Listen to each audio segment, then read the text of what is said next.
ఇవాళ ఇంకో విషయం కూడా చెప్తున్నాను.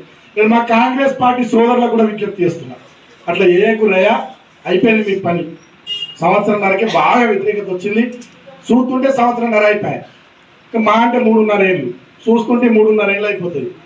మళ్ళా 4 సీట్లు ఎక్కువనో తక్కువ వచ్చేది కేసీఆర్ గవర్నమెంట్, ప్రజలు డిసైడ్ అయిపోయారు. మళ్ళీ మా సార్ ముఖ్యమంత్రి అయిపోయారు. మరి అయినకి ఎట్లుంటుందా ఆడ ఇట్లా నెంబర్ 60 దాటుతోనే కౌంటింగ్ హాల్లో మా వాళ్ళు మీరు ఇంటారు, ఎవరన్నా మీరు ఇంటారు. నేను చిన్న దివాకరం వయసు పెరుగుతుంది కాబట్టి, నేను ఈ మధ్య యోగా మెడిటేషన్ ప్రాణాయామం చేస్తున్నా కాబట్టి నేను ఆవు సాధు చెందుతాయి పైన నేను కూడా ఓపిక పడతా. చిన్న కూడా ఇట్లా దొరకబట్టి ఆపుతా, దివాకరణ ఆపుతా. మీరు క్యాడర్ ఊపుకుంటారా? మీ కడుపులో మాట్లాడు. ఈ 5 ఏళ్లలో వాడు వీడుకునే బెదిరించింది, కొట్టింది, తిట్టింది, కేసులు పెట్టించింది. మేము చెప్పినా మీరు వింటారా? అంగడి చేస్తారు, ఉల్టా మమ్మల్ని తింటారు. మీరు ఒక్కొక్క 5 ఏళ్ళు మేము దెబ్బలు తినలేము, మమ్మల్ని కేసులు జైలుకోలేము. సుమారు నీకు లేదు, ఏం మాట్లాడు. ఈ రకమైనటువంటి పగలు ప్రతీకారాలు ఎవరికి కూడా మంచిది కాదు. ఒక ప్రజాస్వామిక వ్యవస్థలో, ఒక రాజకీయ రంగంలో, ప్రజారంగంలో ప్రజల కోసం పనిచేస్తున్నటువంటి వాళ్ళం. మీరు ఒక పార్టీలు ఉండొచ్చు, మేము ఇంకో పార్టీలు ఉండొచ్చు. ఒకసారి మీరు అధికారంలో ఉంటారు, ఇంకోసారి మేము అధికారంలో ఉంటాం. అధికారం ఎవరికి శాశ్వతం కాదు.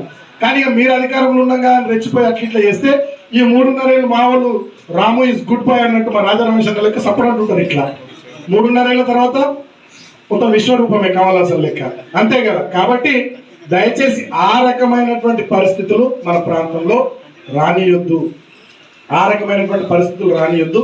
సో కాంగ్రెస్ పార్టీ సోదరులను కూడా నేను కోరుతా ఉన్నా, మీరు మా కార్యకర్తల నాయకుల మీద పెట్టే శ్రద్ధ అభివృద్ధి మీద పెట్టుర్రి.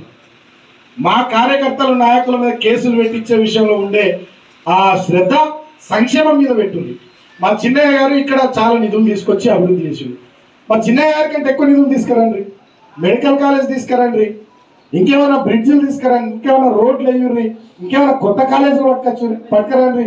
మీరు అభివృద్ధిలో సంక్షేమంలో పోటీ పడుర్రి.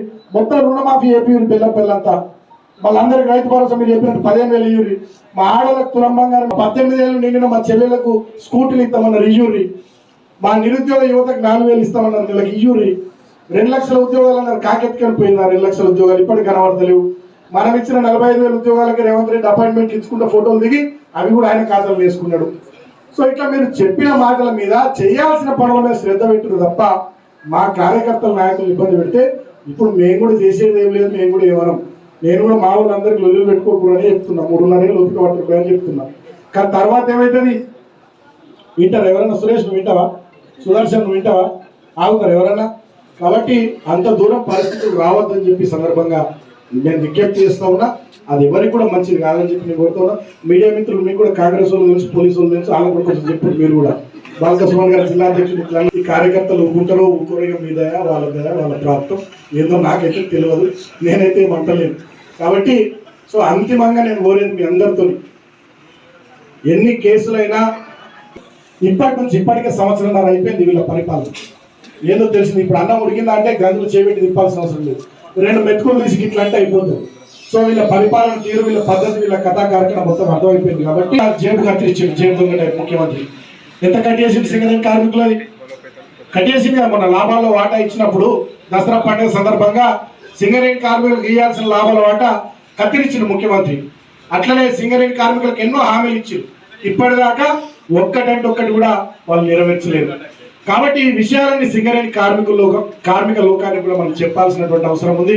ఇవాళ అందరూ కూడా తెలుసుకుంటున్నారు, అందరూ కూడా అర్థమవుతా ఉంది. ఇందాక నేను ఆఫీసర్ పేరు చెప్పగానే నాకు లేట్ అయింది. నాతో పాటు మా వాళ్ళ శ్రీనివాసరావు గారు, విక్రమ్ మల్కర్ రెడ్డి గారు ఉండే ఒక ఆఫీసర్ మేము కలిసిన చిన్న పని ఉంటే, ఆ ఆఫీసర్ ఏమంటున్నారంటే, సార్ మీరు బాగా పనిచేసి చెన్నూరు అంటే అందుకని ఓడగొట్టి రా అమ్మ మా వాళ్ళని. లేదు సార్, ఏదో నేను మా చుట్టాలు ఉంటారు అడిగితే వాళ్ళు ఏమంటారంటే చేంజ్, ఏదో మార్పు కావాలని చెప్పి అనుకున్నారట సార్. అంటే మరి ఇప్పుడు ఏమంటున్నాం అంటే ఈ మార్పు గంగలో పెట్టి ఎటువంటి మార్పు వచ్చే అని చెప్పి తిట్టుకుంటారు సార్ అని చెప్పి ఒక ఆఫీసర్ చెప్తుంది ఇప్పటిదాకా. అంటే నేను చెప్పేది అబద్ధం కాదు, నేను ఇద్దరు నాతో ఉన్న వాళ్ళ పేర్లు కూడా చెప్పారు మా లీడర్లే. సో నేను చెప్పేది అబద్ధం కాదు. సో ఆల్రెడీ ఉద్యోగస్తుల్లో కానీ, ప్రజల్లో కానీ, మహిళల్లో కానీ, రైతాంగం లోపల కానీ స్పష్టంగా ఈ ప్రభుత్వం పట్ల వ్యతిరేకత కనబడుతూ ఉంది. మనం వాస్తవాలు జనాల్లోకి తీసుకుపోవాల్సినటువంటి బాధ్యత మన మీద ఉంది.